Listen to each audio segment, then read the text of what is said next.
The results of the Police Staff Association elections have been called into question. A team of officers who ran as All Ranks Matter are taking the issue to court. The group's attorney, Maria Daxon, says there were a number of flaws with the nomination and election process, noting that there were breaches in the P.S.A. bylaws and the Royal Bahamas Police Force Act, which she alleges P.S.A. President Sonny Miller and his team did not follow to ensure a fair process. Daxon alleges the nomination process was a secret, hours were cut down, and Family Island officers were not given sufficient notice for nomination. The group has filed an injunction and is calling for the release of an audit report, which Daxon believes would have impacted the outcome of the election had officers seen it. They return to court next Wednesday for a decision on that audit report and again on May 30th to determine if a new election will be called.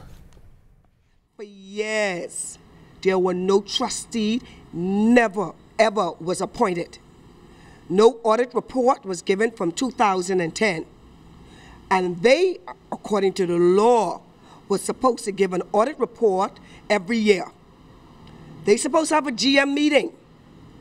No GM meetings. For 4 years, they supposed to have a GM meeting where they supposed to answer some question as to how the staff association is run and how the money is being spent. Sergeant Sonny Miller and his team refused to do so. What are they hiding? If these police officers then was to know that their monies are not being spent the way it should be spent, Sergeant Sonny Miller and his team would have never won that election.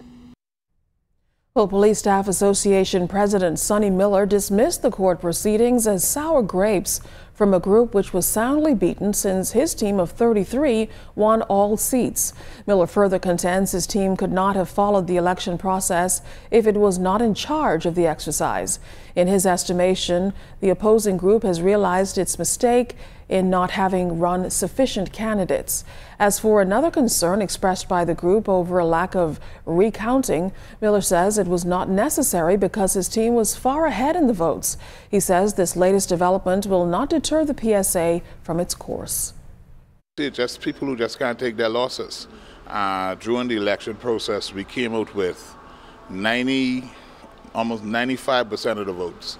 We were unanimously elected, and it's just folks who just can't take their losses. It's less than, 10 of them, so we have over 1,800 members that we must continue to work for. We must find better ways to find better working conditions, try to find better insurance coverage, try to find the best possible things for our members. And we're going to keep doing it. We're focused. We only see this just as a distraction for us.